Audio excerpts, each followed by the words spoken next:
This place is just a very peaceful, welcoming, safe place that people can undergo some amazing transformations. Cruising down Market Street in St. Louis, you're going to zip right by it.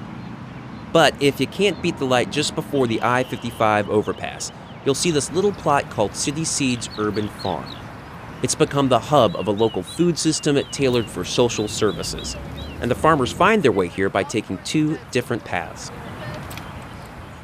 One focused on employment and job skills for the green industry, and that is focused right now exclusively on veterans. So people learn about irrigation, composting, pest and disease, shrubs, ornamentals, annuals, vegetables, you name it. And they get a lot of field work, they get book work, we have pre and post tests and a very extensive curriculum.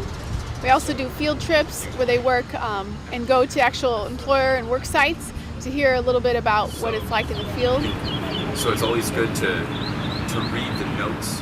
And our other program, the Shamrock program, or the Therapeutic Horticulture program, is working with folks that are dealing with more mental illness, potentially substance abuse, and homelessness through St. Patrick's Center. I had been homeless for over about a year, and I had been living from shelter to shelter, and after this job is done, they'll help me with trying to find a regular job, so I can, take care of myself. But I've been homeless for over a year. Yeah. It relaxes you, and it keeps you, keeps you concentrating on something that, would be easy for you, that could help you in the future. But my goal was for just a small shop for myself, like sewing or something, too. But after City Seeds, I plan on having my own, find at least a decent job, and maybe I might just return back to school, for a minute, yeah. To help make ends meet, some of the food is sold at the Tower Grove Farmers Market. The rest goes to local charities or sold at a discount to food outreach. From its small location on Olive Street, the nonprofit serves free meals to people living with HIV/AIDS or fighting cancer. If we didn't have a relationship with Gateway Greening through their City Seeds program, it would truly be cost prohibitive for us to have the quality and the freshness that we're now getting. Everything's a cost decision that goes on the menu, and we just wouldn't be able to provide the freshness and the quality of the produce that now we're able to. But can harvesting local food help tackle things like depression or drug addiction? Well, according to a pilot study conducted by Washington University in St. Louis, the answer is yes.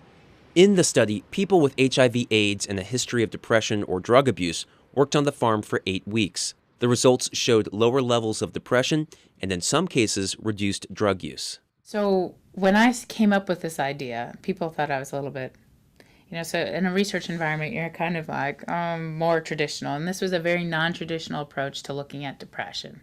I said, how about we do this? And people were like, well, okay, do it, try it.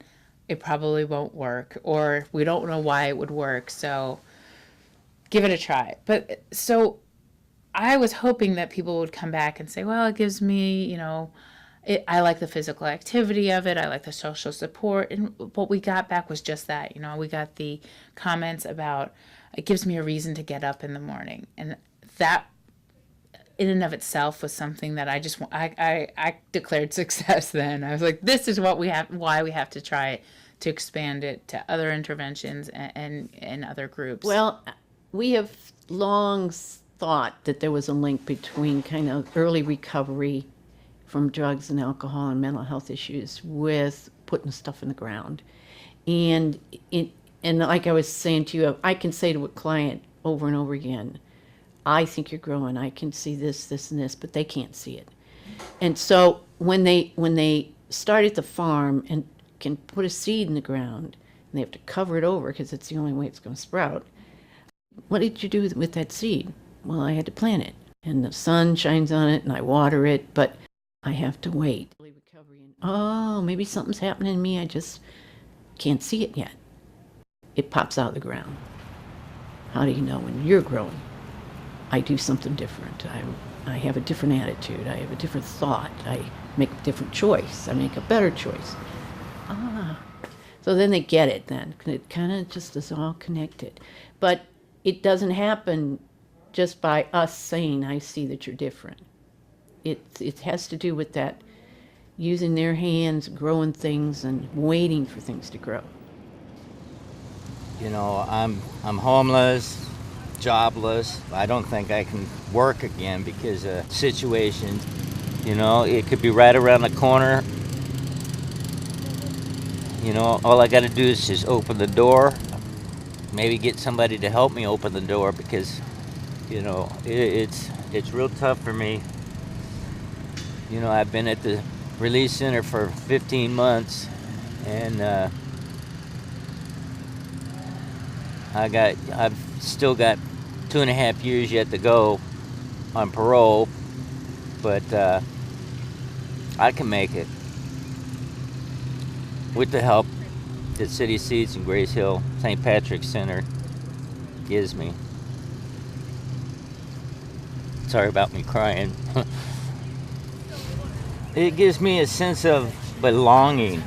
I mean, that I can actually do something. And with that sense of hope, I use it and I take it. There's always something to look forward to.